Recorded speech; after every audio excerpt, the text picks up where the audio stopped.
Well, thank you for the introduction, and you're all very welcome to your Free Library this morning. Fine venue, Johnny said. I serve on the management committee here with Roddy, the manager, and it's a much used venue for occasions such as this. Well, just to put things in context, I'm starting off. I should start off by apologising for this monstrosity here in the middle of the room. This is an old school slide projector. When I was a young teacher in the early 1970s, and I was preparing some imagery for the Armagh railway disaster, I mean, the fashionable thing to do then was, of course, slides. So any photographs that I had or borrowed at that time were converted to slides, and we still haven't got around to convert. Roddy has promised that he's going to convert this to disc for me at some stage. But I hope that the image will be very clear for you. And to put things in context about myself, I grew up on the Great Northern Railway. I feel very privileged to say that. My father was a station master on what was called the Derry Road, the great line between Portadown and Derry, which went up through Dungannon and Armagh, through the foothills of the Sperrin Mountains, which are off here in the distance to the right of this particular image. And this little station was his last of 5 stations. He started, it's the way the railway worked in those days, he started off as a boy porter in Katy, local boy, in 1926. He literally left school, he said, on the 30th of June. His mother brought him down to the station on the 1st of July, and he got a job as a boy porter. And from that, he rose through the ranks, a clerk, and then to a station master, and retired when the Derry Road closed in 1965. He was still a fairly young man. He was only in his late 40s, and retired as station master of this place. And this is a typical little country station on the Derry Road, but it shouldn't understate in any way the volume of traffic. What we see here in the station in 1956 on a summer morning is a Derry-Belfast train waiting to cross the Belfast-Derry train in this little country station. A couple of permanent waymen here watching out for the oncoming train. Up here, classic station design, you have the signal box controlling the flow of traffic. You have the little shepherd for waiting on the Belfast platform. And this station building was not typical of buildings on the Derry Road, because quite simply there was not supposed to be a station here originally. When the Ulster Railway built this line, no stop was planned in this area, because it's 2 miles from the village, which is way up here in the hill. And the local landlord, Stuart, who lived literally within half a mile of the station, Stuart cajoled the railway company and persuaded them that if they promised to have a halt here, that he would actually build the station. So he undertook and built the actual station. The same thing happened in the next station down 6 Mile Cross, which was built by the famous William Werner, a landlord from Churchill just out the road here. My father then moved on to Armagh as a clerk. Then his first promotion was out to a place called Werner's Bridge, just out the road here on the main Derry Road, as it was called. Then on to what was every schoolboy's delight, Kesh, which was on the Bundoran line in County Fermanagh. And when I tell my son now that as a 5 and 6-year-old, I was literally put with my 2 older brothers on the footplate of the engine on some Sunday mornings, and was given a day trip to Bundoran and looked after by the engine driver and the fireman for the day, and left off on the platform on the way back. It's a bit hard to believe nowadays, given health and safety and so on, but that's the way things were done. Sorry, what was the name of the station? Carrickmore. Oh, well, Carrickmore. Carrickmore, yes. And I've just shown you an image here of the first railway in Ireland, to put dates a little bit in context. The first railway in Ireland opened 1834, rather strange looking. The carriages are very much built on the lines of the stagecoaches. This is the first line in Ireland running out from Westland Row in Dublin to what was then called Kingston, now called the Port of Dunleary in Dublin. And you can see the red flag, the warning flag in the engine. These engines would have travelled no more than 10 miles per hour. But of course, at the time they were a tremendous development. And here you have people heading obviously for the boat to England, and their cases and so on are on top of the carriages, and the schoolboys down below are just kind of getting used to the idea of this new concept. So 1834 really in Ireland was very much on a par with what was happening across the water. And don't forget, let's not forget, Britain at this time was the powerhouse of the world in terms of industry and commerce. And the first important railway line in England opened in 1831 from Liverpool to Manchester. So Ireland was very close behind in terms of railway development. And Armagh people love to see this. I mean, I'm a Tyrone man, but I like to show this to Armagh people because it's the Act of Parliament. Because these were all, of course, private companies which had to be incorporated by Act of Parliament. George IV, 1836, and it reads, an Act to make a railway from the town of Belfast to the city of Armagh. Belfast was not incorporated as a city until the 1860s. Armagh, of course, was a long-established ecclesiastical capital, ecclesiastical city. And so the plan was to build a line from Belfast out here. Why would you want to come to Armagh? This was the first really major project for railways in Ulster, in this particular province. I mean, the main line had just started to push north from Dublin towards Drogheda at this stage. So Ulster, of course, was the most prosperous of the provinces economically. This particular part of Ulster, Armagh City, off here to our right, looking north out of the city, you had a whole series of linen factories. The farmland was extremely prosperous, and you were tapping resources right down into the Lough Neagh Basin here. So it was an obvious thing to do, and the people who were behind this particular project were Belfast merchants in the main and Armagh linen merchants. So it was an understandable project at the time, and the line reached Portadown in 1842, just on the eve of the Great Famine. And then there was a problem at Portadown with the bridging of the Bann. At Portadown, there were problems there, challenges in an engineering sense, and the line didn't move on towards Armagh until 1844. So it took 2 years to effectively bridge the Bann at Portadown. So Portadown's first station was on the east side of the Bann River. On the Belfast side, the modern station, of course, was on the west side, on the Armagh side of the river. So the project pushed on towards Armagh. It's worth considering and thinking about that during the years of the Great Famine, they built the line up from Portadown into the city of Armagh.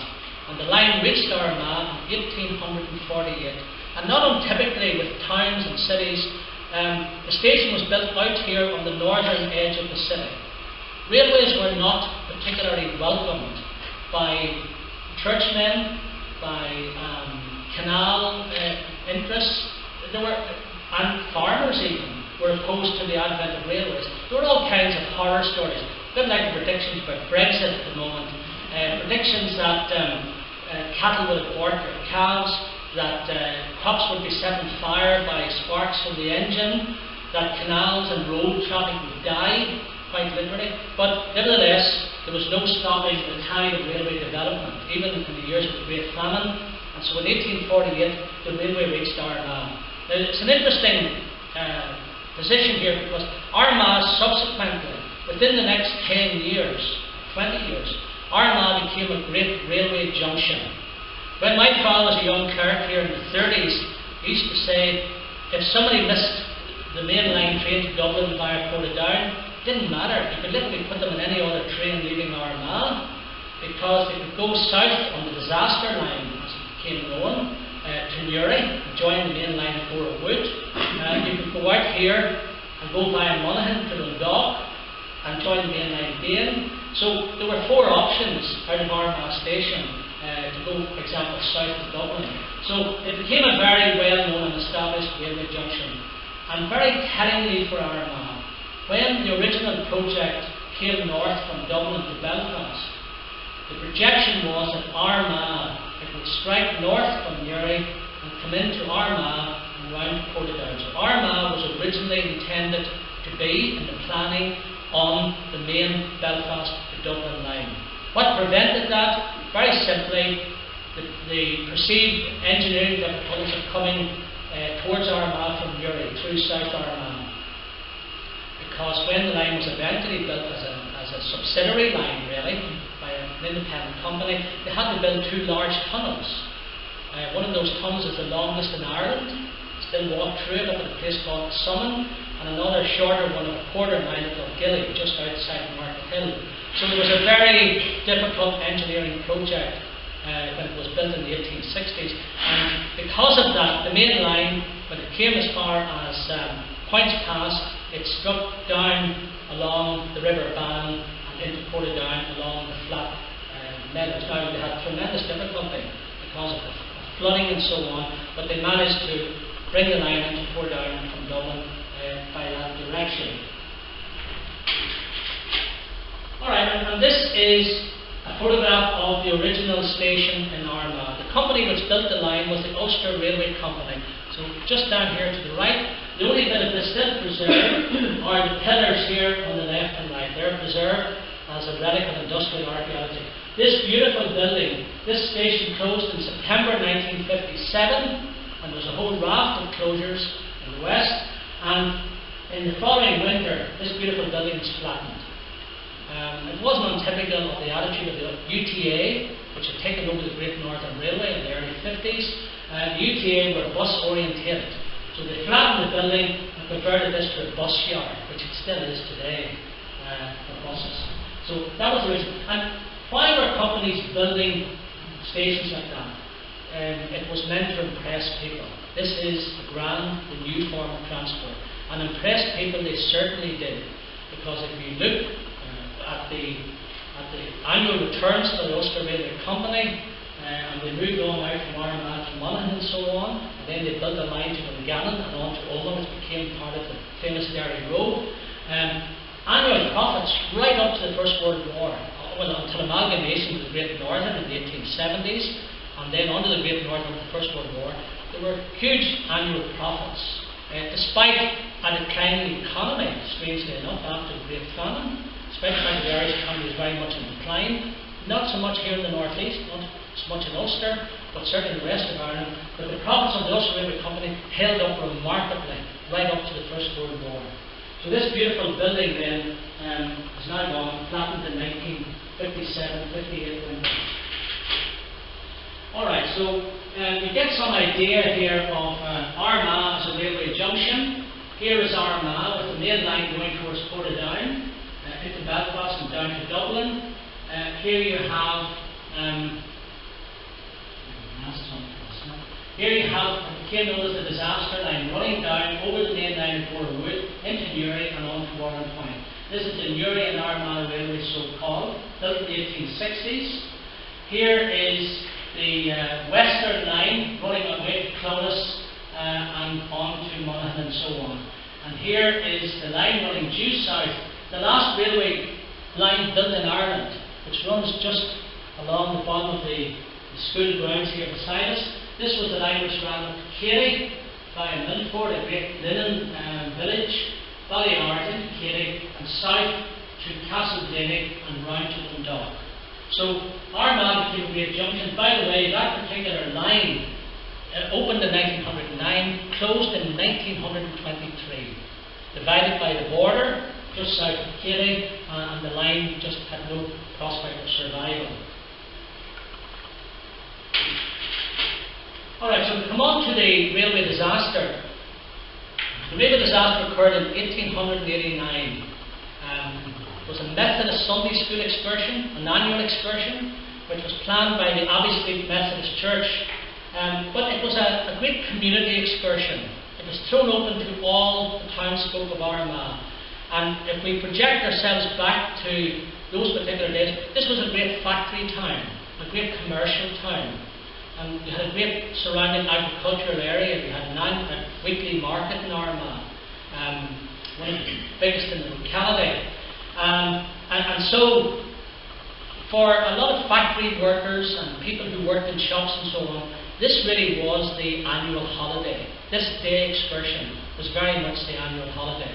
And for some years, the Methodist Church had run this particular excursion. The normal amount of people who travel is about 800. So when they contacted the Great Northern headquarters, which were actually in Dundalk for this particular region at that time.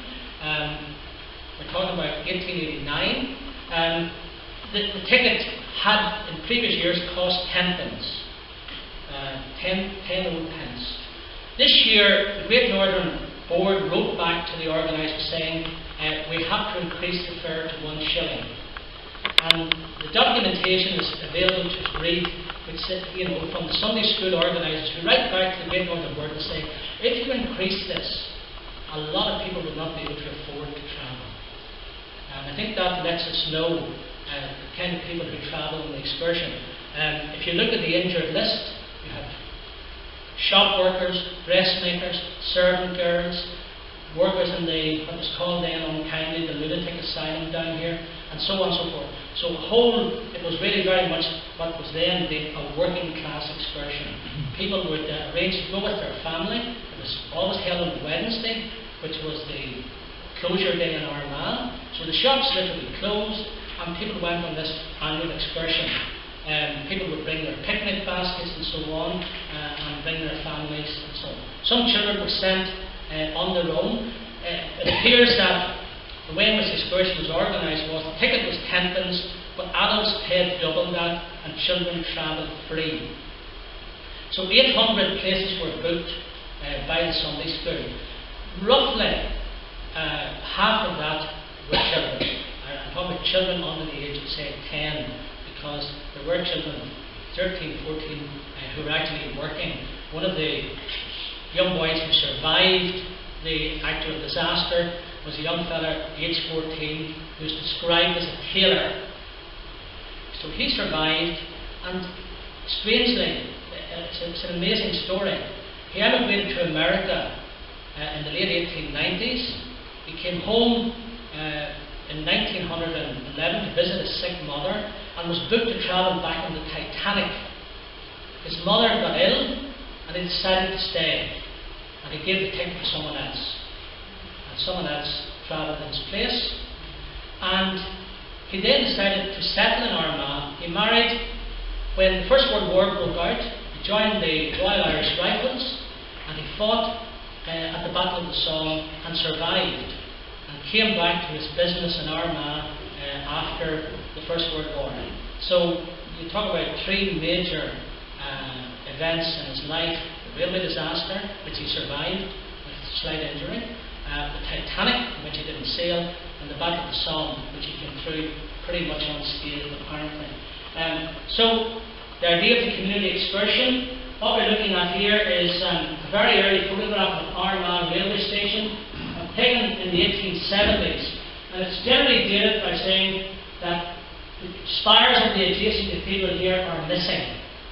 So those spires were built in the 1870s, and this photograph predates that. This particular building here has just, in the last decade or so, been demolished. But here we have a typical passenger train waiting to leave the station in the 1870s. And the most important thing to say about this line, because the whole disaster revolves around this, here is a track profile of the line from Warrenpoint to Armagh. Here we have Armagh, and the first thing you notice is this steep gradient leaving the station on this particular line. I did say about engineering difficulties in building this particular line, and the gradients were very, very severe. It needed experienced drivers. I mean, that's something to keep in mind for later on. But here we have the first gradient. Here's where the train stopped, 200 yards short of the first summit. But before we talk about that and so on, and there were further gradients to come. This is the peak, right up the top, and then down through this 1 mile tunnel away towards Wood, Newry, and into Warrenpoint. So it was a very challenging line for drivers. Because it was a challenging line, when the Dundalk Yard were sending the train on the day before the excursion, unfortunately in Dundalk, disasters like this normally come about because of a whole series of coincidences. And this is a classic example. A very difficult track to drive. It's needed experienced drivers traditionally. Secondly, on the day when the train was assembled, it was a works holiday in Dundalk for some reason. couldn't understand it. It was a Tuesday, but it was a works holiday. The locomotive superintendent and his deputy were both on holiday. So the job of assembling the train devolved upon the man who was the yard foreman. Now he would have known the capacity of engines, capacity of carriages, but he wouldn't have been able to make really serious judgments about, put this engine on this particular line and how's it going to perform. So he assembled a train of 12 carriages and 2 brake vans, one at the front behind the engine, another brake van at the back with the guard. In that brake van there was always, and I can remember these as a young boy, it was something we used to like to do. If there was a brake van parked at the station, we just turned the big handle. It was a big wheel, which really was the brake, the manual brake. That was only used in case of an emergency, and it was crucial to this particular disaster. So on the morning of the excursion then, 800 tickets were all snapped up very quickly. But people in Armagh also knew that if the weather forecast was good, if it was a nice morning, and when people woke up on the 12th of June 1889, it was a beautiful summer day, perfect day. So a lot of people made, young people I presume particularly, made last minute decision, let's go on the excursion. And so 800 people. Traditionally what used to happen was the Methodist Church held a short service up at the church. The band of the Royal Irish Fusiliers came from the barracks on the Nall, above the Nall, and they would come up to Abbey Street, and they would strike up, and they would, march to the station playing tunes, and the excursionists, the Methodists, would come behind them. But at the same time, from streets all over the city, all their excursions would be making their way from home. Family groups, groups of sisters, brothers, etc., friends, etc., etc. So, what actually happened became very apparent quickly on the day was that because it was such a beautiful day, many more people were turning up with their tickets. So the station master, Mr. Foster, very experienced man, given instruction to his clerks, sell ordinary tickets. And the total number of ordinary tickets sold was an extra 140 tickets. So a train assembled to hold 800 people was now expected to hold 940.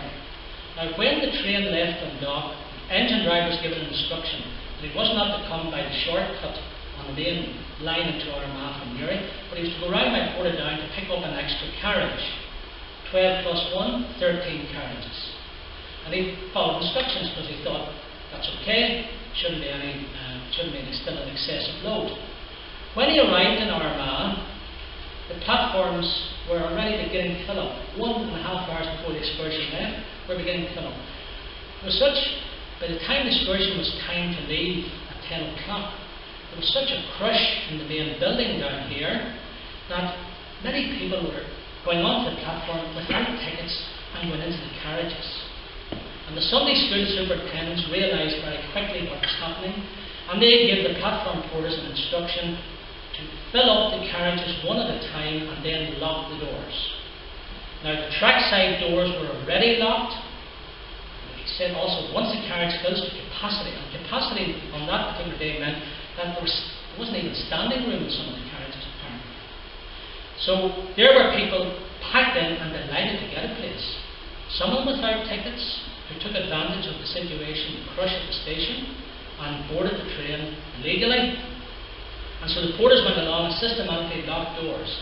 The keys would then be given to the guard to unlock the doors at Warrenpoint. Now, apparently, now we would be horrified by this particular development, but apparently in those days, on excursion trains, because of the large number of children, it was common practice, unofficially, but common practice to lock carriage doors. And so, by the time the train left, what was the scheduled time to get to Warrenpoint? It was an hour and 10 minutes. No stops? No stop, non-stop all the way to Warrenpoint. All the way to Warrenpoint. So, train packed capacity. The station master suggested to the driver from Dundalk that he should put on, there were 2 empty carriages in the station. The driver said, no, I've got enough carriages for this particular engine. Number 86 small, medium-sized passenger engine, not the strong, not the biggest passenger engine, but certainly capable of doing the job on the day apparently. So, by the time the train was ready to leave, it was 10:15, and the train pulled out of the station very slowly. Now, some of the newspapers in the aftermath tried to do, by talking to survivors and building up a picture of numbers, some of the newspapers tried to get a realistic estimate. And the newsletter estimated that there were probably 1,200 passengers on the train. So booked for 800, 1,200 passengers. One of the carriages was a first-class carriage for the dignitaries, which would have been a smaller carriage. So really you're talking about 12 carriages divided up. Instead of having these carriages at a capacity of about 70, there was definitely close to 100 in most carriages, most of the carriages. Now, this is an important photograph. It's a photograph taken in 1957. This is the train coming in from Belfast, Portadown into the station. But the important part of this photograph, this is the old Newry line and the old Newry engine shed. Because originally it was an independent company which paid rent to the Ulster Railway to use this yard. But if you look at this particular line here, now two things strike you immediately. First of all, there's a sharp curve away to the right. And that slows the train down automatically. It means you can't get full steam. Secondly, there is a steep grading, as I showed you in the last illustration. So even as the train left very slowly with that excessive load, it was very difficult for it to get full steam up. It was about 3 miles to the top of the first incline, and it was a climb all the way, 1:75 or thereabouts, up to the top of the first incline. And there just is another illustration of the line. The intermediate stations were Armagh, this is where the train halted here. The next station would have been Hamilton's Gone, a little country station. Market Hill, sizable town, with non-stop. The express would have passed straight through Market Hill. Lochgilly, little country station, currently right on the side of the main Newry Armagh Road. Then on up through the first tunnel, through the second tunnel, Borewood Junction, be across the main Belfast Dublin line, and down into Newry, and then into Warrenpoint. And this is Warrenpoint. This is the site that the excursionists would have seen as it had entered the old station. The mountains of Mourne in the background, and a joyous sight for generations and generations of day trippers to Warrenpoint. I mean, it was still popular in the 1950s. As a small boy, I can remember taking my train to Warrenpoint on numerous occasions. So the train left very slowly and picked up speed to about 10 miles per hour apparently. So the driver in the front, Thomas McGrath, and his fireman, Herd, they're steaming away as effectively as they can. And the fireman's spurting in the coal, and the driver's keeping an eye on the clocks and so on. And he sees when he looks at his pressure clock that the pressure's fine. But for some reason, just 200 yards short of the summit, the train stops completely. Slows, and eventually stops. So of course everyone's looking out the windows, wondering what's going on. Now, the most important man travelling on the train, you had a guard at the front, a guard at the back, the driver and the fireman. But the train superintendent was a man called Mr. Elliott from headquarters in Dundalk. What was Elliott's qualification? He was there to look really at the administration of the day. He wasn't a technical. He was from the traffic office in Dundalk. He had no technical expertise. He was in the first class carriage. So he dismounted from the carriage. He went up and spoke to the driver. The driver said, "Look, we have no chance of restarting the train."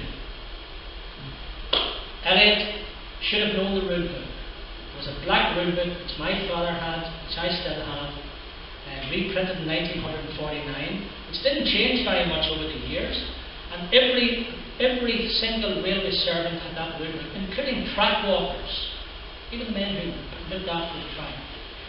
And it states very clearly that in the event of a train stopping, the train operatives must walk back from the train, put detonators on the track which were carried in the guard's van, to warn an oncoming train that there was a problem. Then the oncoming train would come forward, slow down, and help to push the distressed train over the embankment. Now, that was black and white. Elliot should have known that route, but Elliot didn't seem to know that route. And he wasn't challenged either when he made a different crazy decision as to what to do with this train. He wasn't challenged by the driver. I suppose, you defer to your superiors in Victorian times, and they deferred to Elliot. And Elliot made this crazy suggestion that they would divide the train between the 4th and 5th carriages. And that meant that once the train was divided, the brake being used could be controlled only from the engine. It was a very basic early railway brake. There were better brakes, but the Great Northern Railway Company chose not to use them because they were too costly, because they couldn't be compelled to use them. They were a private company. And so when Elliot made that decision to divide the train, it meant that the rear 9 carriages could have no brake applied to them from the engine. The only brake that could be applied was the manual brake, which I spoke about in the guard's van.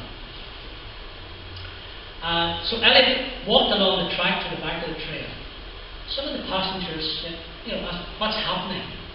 And in an arrogant way, he replied to someone, "Look, mind your own business." So then, one man who was leaning out, he was a sergeant in the RIC, Sergeant Finn. He was listening to a conversation going on the track below him between the guard and Elliot. And Elliot was asking, had he any sprags to jam the wheels? The guard was saying, no sprags. So Elliot instructed the guard to pick up from the track the little granite, the worn granite stones which used to be on the track. They put one behind the wheels, the 4 wheels of the guard's van, one on each side, on the Armagh side. Alright? And then he instructed the guard to go forward and do the same with the first disconnected carriage number 5, the first disconnected carriage. And he, of course, had said to the guard to apply the brake. The guard said the brake is fully applied. However, in the guard's van were a large number of standing passengers, including some soldiers from the Fusiliers band. So the guards' vans back and front were also packed to capacity, which was illegal as well. And I suppose the station master is the man who should have made sure that didn't happen. Now, whether somebody tampered with the brake, Elliot asked the guard to check. He said it's fully on, it's full on. He gave this evidence to the Board of Trade inquiry. Elliot then went forward and instructed the driver to move the engine forward slowly. Take the first 4 carriages to Hamilton's Bawn, there's about 2 miles on, put them in a siding, and then come back for the other carriages. Now this was particularly crazy, because if he'd stopped and worked it out, the next passenger train was due out of Armagh at 10:35. Remember, the excursion left at 10:15, travelling very slowly. The heavy passenger engine coming next with 3 carriages to Newry would be there much faster at that particular point. If he'd worked it out, the obvious thing to do was to wait for the heavy engine arriving within a few minutes, but he decided not to. And so when the train started to move off, it was a bit like a learner driver in a car. There was a slight moving back, starting on the hill. So there was an inevitable backwards movement, slight backwards movement. What that did was send a ripple effect through the carriages sitting on the bank, depending on the manual brake. And Elliot was walking back towards the front of the train at this stage, and he heard to his horror the sound of the stones being crunched into dust, which could only mean one thing, that the wheels were starting to revolve backwards towards Armagh. And suddenly he realised that the train was in fact starting to move. The disconnected part was starting to roll away down the sharp incline. So, blind panic. He ran to the back of the train, he jumped onto the guard's van. He said, "Apply your brake." I said, "It's applied." And then he got down again, and the wheels were turning faster and faster. He ran to the front in a blind panic, and he shouted to the driver to start reversing back and try to catch the train, which would be impossible, of course. So effectively, you had people entombed in carriages. When we see actual photographs now of the disaster and some of the carriages windows were too small. The doors were locked. The carriage windows were too small for an adult to get out through. Why did so few children die or were injured? Because many parents threw their children out through the windows onto the embankment. But even that wasn't a guarantee of safety, because the embankment was very, very steep because of the incline. One little girl who was thrown out, apparently the train effectively reached the speed before collision with the oncoming train of about 50 miles per hour. Okay? So you had these were wooden carriages and a wooden brake van, and they were going to meet this immovable object, this giant steam engine coming steaming towards them. One of the little girls who was thrown out, long hair, her hair caught in shrubbery, and she was decapitated at the scene. And that was just one of many, many horrendous sights which people had to look at and witness, and doctors had to work with at the site of the disaster. So if we can move on. When people got to Warrenpoint, this is a Lawrence photograph of Warrenpoint 1900. The Fusiliers band traditionally played on the bandstand here during the course of the day. People had their seats after picnics and enjoyed the day in Warrenpoint. Some chose to travel over to Rostrevor. If you're well enough to do, you could go over to the Great Northern Hotel owned by the railway company in Rostrevor here. And if you didn't want to walk across, you could travel in this little roadside tram, the Norton Shaw tram, horse-drawn, which travelled between Warrenpoint and Rostrevor, partly right up to the 1930s. So that's what people were looking forward to, but the reality was very different. This is a photograph of the actual engine, which of course wasn't damaged in any way, because it was disconnected from the train. Number 86. A light passenger engine, 4-wheel drive.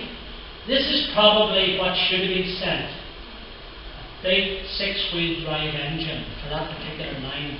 But, you know, as I said, it was a work's holiday and the wrong man was choosing the engine. Alright. So there were a series of official photographs taken at the actual scene of the disaster. Here it is. And this is the scene with Armagh to the left and Newry to the right. Here is just about the same more clearly. The next we've got the upturned engine of the oncoming train. Now, the oncoming train came out of Armagh, travelling as normal, quite a high speed up the incline. As they crossed the road bridge, just short of this particular thing, the fireman looked out, as firemen often did, to check the track, the drivers, and he looked for a second time, and he saw coming out of the cutting a rake of carriages at high speed coming towards them. He shouted to the driver, Patrick Murphy. Murphy applied, it's very little to do with the huge engine, you couldn't stop it dead, so he applied back steam and tried to apply the brakes, at least to halt the engine as best he could. But there's nothing he could do to prevent a collision. The heroic fireman jumped from the engine down the embankment. Murphy stayed at the scene and paid with his life. He died the following January with very severe internal injuries. He stayed on board the engine. What we see here are the remains of 3 carriages and a guard's van. Now just consider for a moment. Into those 3 carriages were probably packed about 300 people. Someone got out. A policeman, an RIC man, burst one door open, and the carriage literally bursted open, and people jumped out onto the embankment. Some who jumped out suffered quite severe fractures and so on, severe injuries. But what we see there, then, just consider for a moment, 3 carriages and the guard's van. There were 9 carriages running down. This is carriage number 4 from the back here, 5 and 6. Not a single door open. Those are the doors which would have been locked before people boarded the train. Those are the trackside doors in Armagh. So, Just imagine 300 people, and those carriages literally telescoping, wooden carriages, flung like matchwood in every direction down the embankment. And what we see then, very clearly, are the remains of 3 carriages in the guard's van. This is from the same side, a clear photograph. Here's the upturned engine. That train also divided with the impact of the collision and ran back towards Armagh, but the guard was able, by using his manual brake, to bring it to a halt about half a mile back. Some of the passengers on that train were also injured. So, again, important here is the steepness of the bank. Some of the injured and dead were found right down the hedge here at the meadow, at the bottom of the embankment. So this is the debris from the same side. And this is an engine which has come out from Armagh as part of the salvage operation. I should say that, talk about salvage, the track was cleared on the evening of June the 12th, on the Wednesday evening after the disaster, and the GNR ran normal train service on the Thursday on the same track. So much for commercial interest. Here we have, from the London Illustrated News, there were a series of illustrations drawn for the newspaper. I think it captures very clearly a number of things. First of all, it captures the impact of the collision, but also captures the blind panic of people. People who had children travelling under the jurisdiction of the Methodist Sunday school people, parents in Armagh at their work, and the word filters back that there's been a major disaster out the road, the train has collided, and people running out from their work or from their homes in a blind panic, trying to find children. One man who ran out, John Hughes, who was a post office carrier, when he arrived at the scene, he dropped dead. And I mean, the inquest said he dropped dead as a result of heart failure resulting from the shock. He had 3 children on the train, and ironically, when you check the death and the injured list, there are 400 on the injured list. His children were uninjured, so they must have been at the front of the train. And they were to discover, having survived the horror of the impact, they were discovered then that their father had died when he saw the actual scene.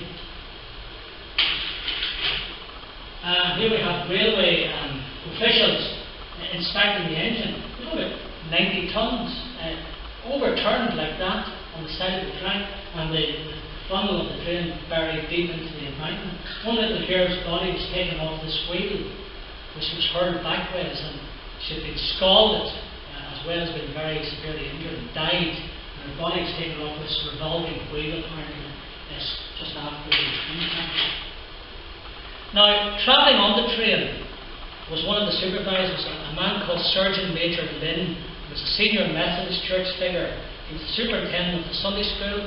He was a retired surgeon major from the Irish Fusiliers, and he'd been all over the empire. He wrote his memoirs at one stage in the 1880s, and he talked in those memoirs about being all over the empire on battlefields, India, Afghanistan, so on and so forth. And he said, you know, after this, when he dismounted from the dignitaries carriage, first class at the front, and went down into the meadow, he literally went off his coat, rolled up the sleeves, and started working. And he was the first medic at the scene. He was travelling on the train. And he said, in his own words, he said, many a bitterly fought battlefield didn't see carnage to compare with this. There was a man who came out from Armagh called Captain Preston. He was informed by the police. So he filled a dog cart with bottles of brandy and so on, and he went out to the scene to see if he could help. And when he arrived at the scene, he described to the newspaper the following day exactly what he saw. And one of the first times I gave this talk away back, I was speaking to the Women's Institute in Armagh, and I was quite happily, not happily, but I was reading this account to them. I'd read it to schoolboys for years. They, to some extent, were wiser, like they enjoyed the more gory details. And this lady at the front said, "Mr. Wood, please stop, I don't think we can take any more." And I looked down, I see the shock and horror on their faces. Because he talked here about, for example, the extent of the injuries. Many people, of course, when the carriages were compressed, people lost limbs immediately. Lost limbs. They talked about, for example, there the stoicism of some of the survivors. A young man, and Preston went to help. He said, "That's my brother lying there at the hedge." And when Preston over the bottle of brandy, he said, "It's too late, sir. You may put him into the row with the others." And because of the intense heat, they decided to put the bodies under the hedge to protect them from the heat. Two little girls were making daisy chains in the middle, sitting in the middle of the carnage. They were making daisy chains, and Preston said, "Were you on the train?" And they said, "So was she." And it was her little sister. She was lying dead a few feet away. So, there we have it. I mean, there were many, many accounts like that. That's just a couple of samples of absolute carnage. The cries of the injured, cries of the bereaved, the distress of parents arriving, looking for their children. And one of the things that the newspapers noticed was, very quickly, all available carts and conveyances were brought out from the city. It's about a mile and a half out of the main Portadown Road today, right beside the main Portadown Road. And they began to convey the injured back to the city hospital. This is the old city hospital in Armagh. Building's still there, it's now post-closed as a hospital. And here you can see the carts arriving with the dead and injured at the scene. When people were pronounced dead, they were conveyed to two different places, conveyed to the railway station and to the Tontine Rooms, the City Hall in Armagh.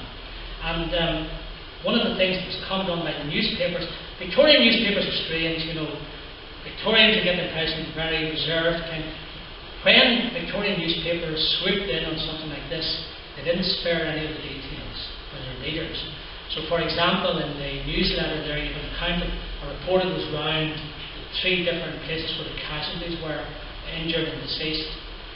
They talked about, in the City Hall, a separate room with limbs, unidentified limbs. A separate room with personal effects, little buckets and spades, picnic baskets, jewellery, hats, so on and so forth. So, absolutely horrendous. The surgeon here was Surgeon Palmer. Very quickly he got to work with a team of local doctors. In the afternoon, a train came from both Belfast and a separate train from Dublin with Red Cross nurses and doctors came in, and very quickly they felt that they were on top of the situation, that they were saving as many lives as they could. Now, when you follow the newspapers for a week or 2 weeks, people are dying, you know, amputation of the hip, died the following day, etc., etc.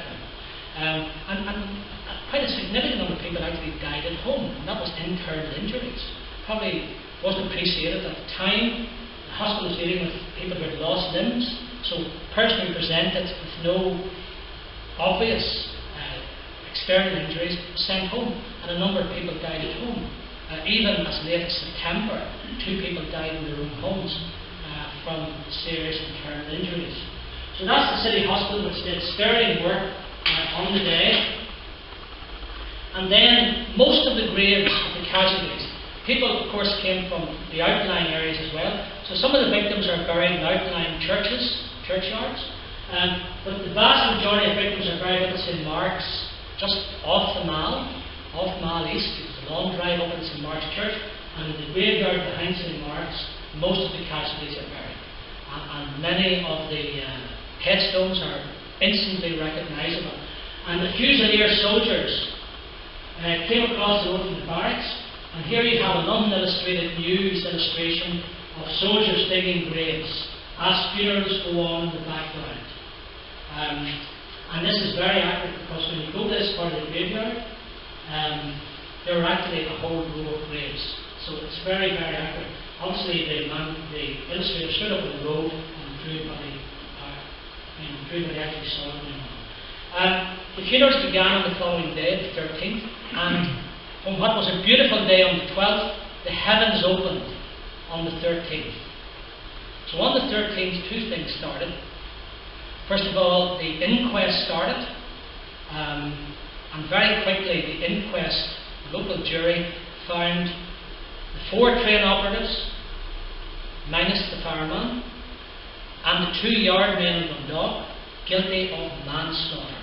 Now it was a big shock, but then you had the magisterial inquiry began, and eventually then you had a Crown Court case as well, which had to be moved from Armagh to Dublin, because of course the defence argued that the train operatives would not receive a fair trial, or could not receive a fair trial in the city. So the burials went on for 3 or 4 days. Literally, as one finished in St Mark's, or the cathedral, another service began. And you had, for example, Mr. Clean, who lived just down here, grocer, his wife and 3 children all died, and 5 children survived. There were 8 children in the excursion with their parents. They were in different parts of the train. Mr. Steele, clerk of the Petty Sessions, and his only 2 daughters, and his little niece.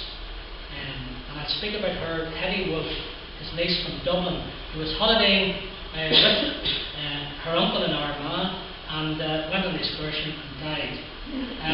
There were as many as 24 what I would call family groups, 2 or more people from the same family who died. And even in the 1970s, older folk could say, I remember speaking to one lady whose people were railway people, and she said her grandfather, young teenage, they owned a farm out along where the disaster happened. They were to go on the excursion.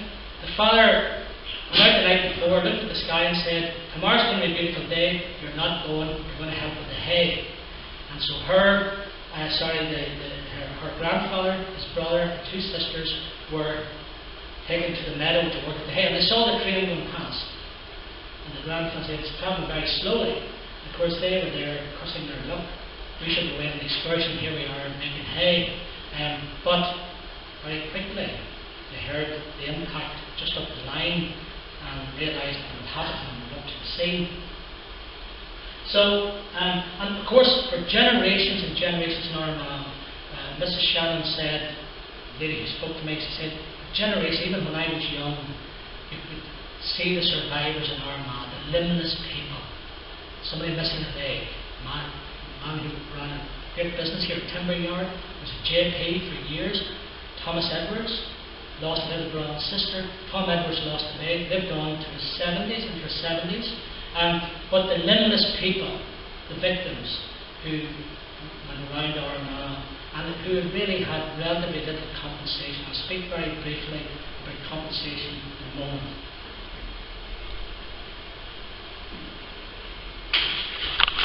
This particular design, because many people were given by churches and by voluntary organisations some temporary money to help with funeral expenses. And I suspect that many of these headstones were built with such money. So that's Willie Walker, who died, a young teenager. 2 sisters, Isabel and Bethany McFarlane. They were dressmakers in a shop in Armagh. They were aged 18, 19. Went obviously, let's remember, this would have been really the summer holiday for people, for many, many people. And they died together on the train. William John Twyman, another sister. Interesting one here, John Holland of Manchester. It always intrigued me, that particular one, because there was another lady from Manchester lost her life and her husband was crippled. And I was speaking about compensation. For the loss of his wife, he was told he wouldn't be awarded anything because she wasn't a breadwinner. So much for the status of women in Victorian society. And for his own life-changing injuries, he was awarded £1,500. A lot seemed to depend on who you were. See, parents could not get compensation for children unless they could prove they were working or were wage earners. And so, when we come on, but William Holland, John Holland always intrigued me.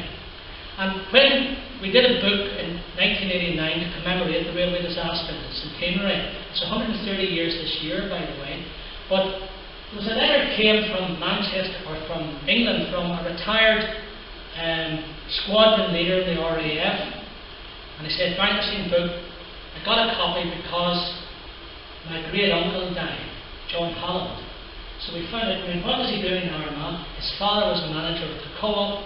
he was a monitor, or like an apprentice, young apprentice teacher, 18, in a school in Armagh at that particular time.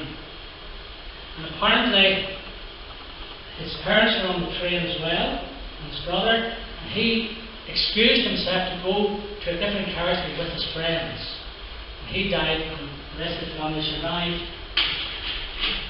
And that's not very clear, sorry. David and Minnie Edwards, brother of the man of whom I spoke, aged 8 and 7 years, and they were among the youngest victims. I said not that many children died, only about 1/3 or less of the victims were children, simply because a lot of children's lives were saved by being dropped out the window on the way down the embankment. One of the other things that came up at that time was a letter from a man who was in one of the runaway carriages, and he was living at that time in Eglantine Avenue in Belfast, a man called Ray. The last survivor I could find who died was in the Ulster Gazette, a report of her death in 1970. So that was like 81 years after the disaster. This lady died in Armagh, and she was generally regarded as being the last survivor. And she said she also remembered her granny coming out to the scene. She was there under the jurisdiction of the Methodist people. Her parents were at work. Her granny heard the news and she ran out to the scene. And when she arrived at the scene and found the child wandering around, she said, I'll always remember, Granny made me kneel down and pray thanksgiving for being delivered. And she said, all around me was the horror of the injured and the dead. Granny, first rest the Granny had was kneel down and give thanks for being saved. But this man was interesting because he talked about, he overheard the conversation at the side of the track, and he verified the fact that the train superintendent, Mr. Elliott, did say to a man in his carriage, he said, do you know what you're doing here? And the train superintendent said back up to him in the carriage, do you think I don't know my job better than you do? And the next thing, off went the train. And it was interesting, he said, the man who was sitting opposite him in the carriage whispered across to him, will you promise not to tell your sister if I tell you what's happening? And he said, okay. And he said, we're running backwards, we're going to collide with the train. And he said, the amazing thing was, he said, there were some people in this carriage, as they ran, were actually singing hymns. And he said, the thing, as he reflected on the group as an adult, was how stoic and how resigned people were to their fate. That there was no sense of panic in his carriage. They just sat and resigned. Mr. Elliott, the man I mentioned from the court, who died with his 2 daughters and niece, apparently a door in his carriage was burst open. So he said, come on, jump, and he refused. He said, no, I'll wait for my fate. And he died. His fate was inevitable. He was in the first carriage next to the guard's van. The incredible thing is that, of course, the guard's van was open-sided, both sides, like a little platform. So I don't think any of the victims would have come from the guard's van, because they would have all jumped down the embankment. And the guard himself survived, Henry, the rear guard. And when the room was examined, the brake was fully applied. This is the incredible thing. Why didn't the brake work? The modern theory now is because of the weight of people pressing on the floor of the van, the brake was ineffective. The brake blocks were ineffective because there were too many people in the van. There shouldn't have been anybody in the van bar the guard, but they were ineffective. Eventually, what happened, I mentioned about the court case. The magistrate's court sent the 4 men on for trial, and they were sent for trial. The station master, by the way, wasn't sent. It was a highly respected local figure. No blame was attached to him. When the case went to Dublin, it was eventually heard in October of 1889. And in the meantime, this London Times had, on a number of occasions, editorials stating very clearly, how can railway operatives be expected to operate trains safely if railway companies refuse to buy the best equipment? All the railway companies were private. Why didn't they buy the best equipment? Well, number one, they were private. Number two, it was their profits. Number three, they had a tremendous influence in Parliament, railway interests in Parliament at that time. Let's not forget, in those days, Parliament MPs were not paid until 1910. Therefore, a lot of MPs were in the pocket of business interests. So railway companies didn't provide the best. Within 5 years of this collision, or less, the railway company had done away with trains in the same section of the track. Block working was introduced, and also the proper brake was introduced trains, whereby if any part of the train became separated, the brake blocks were automatically forced down against the wheels of the runaway carriages. So I just want to finally say a little word about compensation. I mentioned it briefly. The papers for 2 years were full of court cases. No compensation for children unless they were wage earners. Now, the exception seemed to be these children. Their father was a justice of the peace. His father was paid about something like £5,000 for the loss of these two children. That was an exception. Mr. Johnson, a farmer from the Newry Road, who claimed for his late wife, his deceased wife, was chased out of court. The case was dismissed, and the judge, talking about wasting court time. She was only your wife. She wasn't a wage earner. So on. Now, one case I do want to mention. There was an old lady, a widow, who lost a son, and I suppose there were amusing moments in court as well. There were two come to my mind from the various reports. The first one is that the old lady who lost her son, and the judge looked her straight in the eye and said, you're in the witness box, you're under oath. Do you have any savings in the bank anywhere? And she said, the only bank I have is my secret teapot, which is in the cupboard. That's where all my money is. And she was awarded £1,500 for the loss of her son as compensation. The other one was the young man who claimed that he had sleeplessness and trauma, and he had a fractured arm, and he was actually in the other train. And the Great Northern Board, of course, contested every single case, including deceased children and so on. The Great Northern Board had a certain medical specialist in the court, and so the judge said to the medical specialist, in your considered opinion, how long does this trauma, sleeplessness last for? And the medical expert said, well, in my experience, Your Honour, it lasts until the case is over. And then the pension is clear. But interesting, he was still awarded £600, which was a lot of money. I mean, I was looking at one of the servant girls who was injured and was awarded very good compensation. Her annual salary was £12. She was probably a live-in domestic servant, but her annual salary was monthly salary was £1. So a lot of money. It cost eventually, with medical costs, court costs, and compensation, the Great Northern Railway Company paid out something like £345,000, which was a huge amount of money. And the company was not happy. They were not in the slightest embarrassed by the disaster. They gave out reams, they gave constant statements to the newspapers here and in London about people, to describe people as swooping down on the company. And not all the injured actually claim. This is a list of claimants. There are about 390 people in that list of claimants.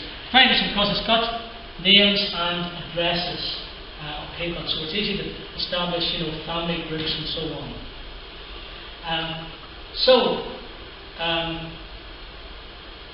Final point to mention is, I mentioned about private railway companies and so on, and how they were not under the jurisdiction in any way. Parliament, we know it takes something very important to get Parliament by during the summer recess. In August 1889, Parliament reassembled and passed for the first time a Regulation of Railways Act. And that is the Act, because of Armagh, that is the Act of Parliament which has governed railway safety in the period since 1889. So I suppose in that sense, it can be said that something very practical and very important for future operation came out of what was a terrible, terrible disaster. And it remains still the fourth in terms of carnage in the UK. Still the fourth. The worst, of course, still is Quinton's Hill, the troop train during the First World War. The troop train collided just outside Gretna in Scotland. But Armagh is still fourth in the league of carnage. Thanks very much for your attention.